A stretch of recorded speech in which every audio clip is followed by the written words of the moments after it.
Hi guys, we're Meatballs Abroad, and today we're going to be talking about Papua by Devir. Okay, so Papua is an exploration game where we're going to take on the roles of great expedition leaders heading out to the remote island of Papua at the end of the 18th century. So the aim of the game is to explore this great island of Papua and study their exotic flowers and birds and other insects, so flora and fauna. Yeah, and we're collecting victory points along the way. Okay, so this is a dice rolling game. At the start of the game, we're going to begin with 5 dice, which are actually numbered 1, 2, 3, 4, and 5, and this catastrophe, which we'll talk about in a moment. So I'm going to go first. I'm rolling the dice, and no, you got a catastrophe. I did, which we're not going to count in the first round. Okay. But in all future rounds, that will have an impact. I've rolled a 5, 2, a 3, and a 1. So assuming I'm going first, what I'm actually going to do is use each of these dice to label a different zone of the board. And we'll talk about those zones in a moment. So I'm going to put the number 1 into this zone here. And because I've got 1 dice with a number 1, I get to place 1 meeple in that zone. If I had 2 number 1s, I could place 2 meeples there. Okay, so let's go through the mechanics of the game then. Okay, so I'm going to take a general turn here and roll the dice. At the start of the game, you'll start with 5. This might go up. Okay, so I've rolled a 4, a 4, a 4, and a 1, and a catastrophe. Okay, in all great expeditions, there might be some hiccups along the way, some natural catastrophes, and what happens here is for each catastrophe rolled, I have to sacrifice a meeple, or I have to pay 1 gold. Now I'm going to pay 1 gold when I've got the opportunity to do so, so that goes to the bank. This dice is now out of this round, and I've got 4, 4, 4, and 1 to play around with. So you got 4, and you got 1. Okay, so the first player in each turn gets to place these down, provided they have the dice roll. So I have 4s and 1s. So I'm going to allocate this to different areas on the board, and there are 6 different areas. So I'm going to place number 4 right... Actually, before we do that, let's go through each of these and talk about the powers that they give you. Okay, so we've got different regions, 6 regions. This first region here is the natives, the huts. So if you assign your meeples to this region with huts, then in future rounds you're going to be able to actually get the help from the locals, which will help you traverse the lands with a little bit more know-how. Essentially what this means is you can get 1 more dice per turn, and you're also going to be able to set the value of one of your dice. Well, in some cases you get 2 dice as well, the more you keep moving forward. As the game progresses, yeah. The next zone down here, this is your logistics camp. So it could be that when your team goes on expeditions, someone stays back at camps and considers logistics. These logistics might give you some victory points, 5 victory points. There were various points that you could get from this. So from victory points to health points to regain health, which is also useful because we'll talk about that at the end because it's to do with the victories at the end. Okay. Down here we can collect some money, which will depend on the dice roll later on when we settle this. We can collect some fish. Fish is your currency for energy, which we'll be scoring. So fish is food? Fish is indeed food, yes. Okay. And what are these? Okay, so these are our field notebooks. So you got section 1 and section 2 as you progress throughout the game. So this one says sabotage. Each of the other players will use 2 food. Remember, fish was food. Counters, if they have any. Okay, so only 1 player will win this notebook at the end of each round. So I rolled 4, 4, 4, and 1, so I've got up to 4 meeple to play. I don't have to use all of them. And I am allowed to allocate the zone 4 and the zone 1.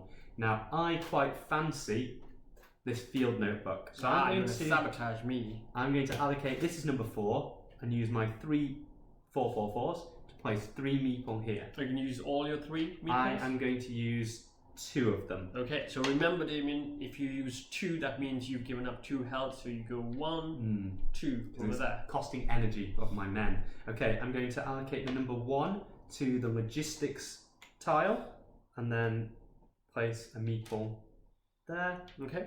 And so hold on, you need to move 1 as well because you are costing energy. You are getting tired. Thank you. Now, I could choose not to use this 4 and just pass it. Something I am allowed to do is use a coin to adjust the score by 1. So I can change a 4 into a 3 or a 5. I'm going to change this 4 into a 5 by paying 1 gold to the bank. And I'm then going to allocate the 5 down here to the expeditions. That's what we haven't talked about when we went through these. That's because expedition is what we're here for. It's the important one. We'll give it some more time. Okay, I'll then use my 5 to place my meeple down here, and now it's Passan's roll. Okay, so I do the same thing. I get the catastrophe dice that Damien used as well. I get a 4, no catastrophes for me, yay! So 2 5s, a 1, a 3, and a 4. And so I'll put mine as well. So I will put 1. So can I put this one anywhere? Can I change this anywhere else? Good question. Well, because I've already allocated the logistics area as 1, yeah, you can only use that 1 to go to the logistics area or pay a gold to change the value of the dice. Okay, do I want that? Do you know what? Why not? I'll get in the party. I've got a 4. Right, so here I've only got 1 4. However, I've got 2 3s and a 5. Is there a 5? So I've got a 5. I'm going to put 5 there. 3s. I'm going to turn these 2 3s into 4. So I'm going to pay 2 gold to the bank. So that is 2 gold to the bank. The bank's on your side. Thank you. And I'm going to turn these into 4s and get involved in this. So I've got 3 4s now.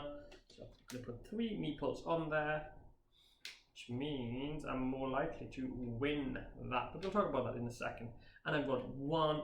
I've used that. And I've got a 5. I've used that. So that's my go done. Okay, so what Passan's forgotten to do is he's used 1 2 3 4 5 meeple, so he does need to expend 5 energy. 1 2 3 4 5, which now puts. I should have moved down here as well. But now puts Passan's energy at less energy than me. What does that mean? 50, 49, 48, 47, counting down. What that means is I have more energy than you, which means I will win some particular ties and also be going first in the next round. Okay. Okay, let's now evaluate each number, starting from 1 going through up to 5. So number 1, first of all, is this area, which is the logistics.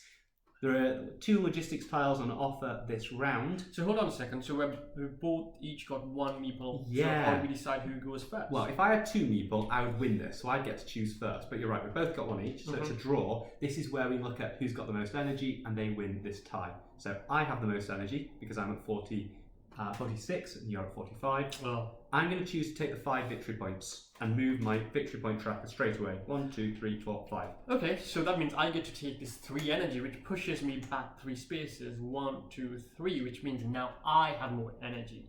Yay! Okay. Number 2 was not allocated to a zone this round.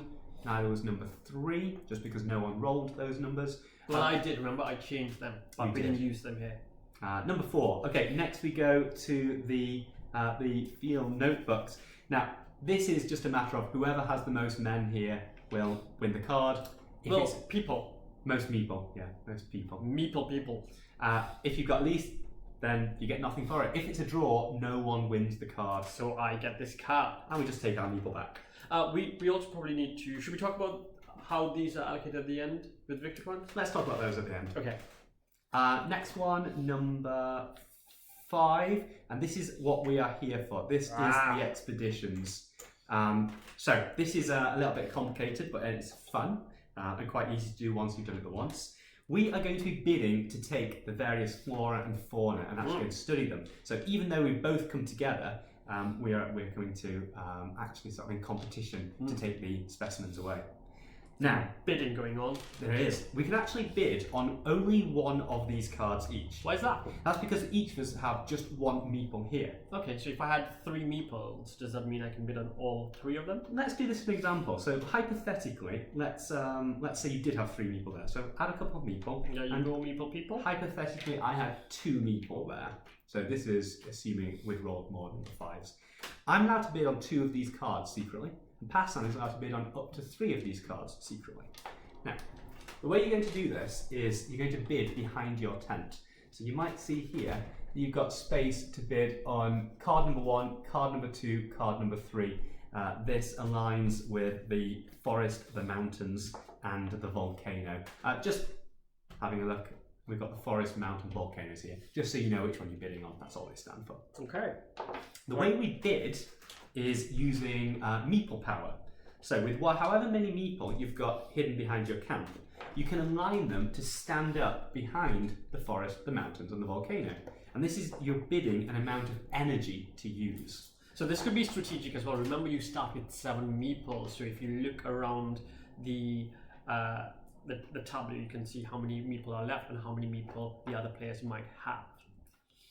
Okay, so I've lined up my bid on up to 2 of them. So either 1 or 2 or none. And Pastan is allowed to bid on up to 3 of them. And he's lining up meeple behind them. You can also bid some gold if you'd like to up your bid. The winner will be whoever has most meeple, and gold will be a bit of a tie break. Okay, right. Okay, so on 3, we're going to move them down and see who bid what. 3, 2, 1. Okay. So I bid solely on this, and I bid 2 of them. Now we also need to remember our health deteriorates as we do this as well. So 2, 1, 2. Wrong way. 1, 2. Okay. And I get this card.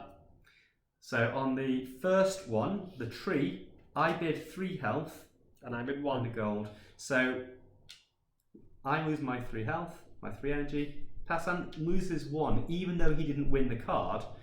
If I won the expedition, I also have to forfeit the gold that I bid.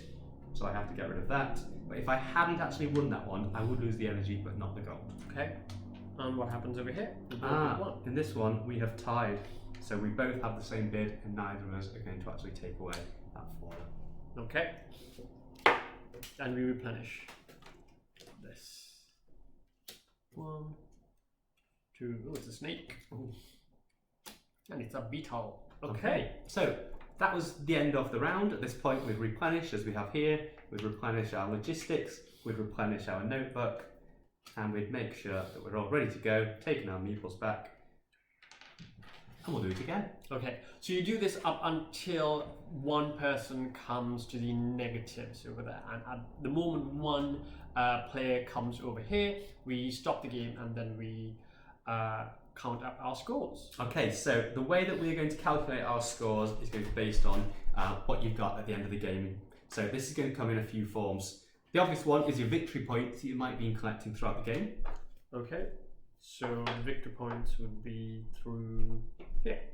The next way is going to be having a look how many notebooks you've collected. So you might remember Passan already won 1. It's a bit cumulative, so if you have 1 of these, you'll get 1 point, 2 of them 3 points, 3, 6, 4, 10, 5, 15. So the more you have, the more points each of them. 3. So we'd be able to move Passan on 6 points in that case. Yeah. The next one is what we're all here for, which is the flora and fauna. So throughout the game, we're going to go on our expeditions, collecting these cards. So we might be having snake, bird of paradise. What else have we got? More snakes, beetles. So there are 6 of those expedition cards, and then there's 1 tribe expedition card as well. Yeah, and if you've got sets of these, you'll get lots of points. If you've got different types, then you'll also get a number of points depending on how many different types you've got. Tally up the scores and see who's won. And that's it. That is Papua. Okay, so what did we think of Papua? We really liked it. It's light, but it also involves quite a bit of strategy and thinking, and you also kind of need to see what the other players are doing. So it's very competitive. Yeah, which we like. We do. We love. There's and there's so much variety in your turn. You know, you can just take your basic dice roll and place them wherever whoever's already allocated the zones. You can use your gold to change the value. Your field notebooks will give you special edges, which will make each game a little bit different each time. Yeah, it's a dice rolling game, but that certainly doesn't mean that it's a game of chance. Lots of strategy to be had here. It's a great game. So if you like this sort of game, we highly recommend you go and purchase it and have fun. Well, that's it. That's Papua. See you later.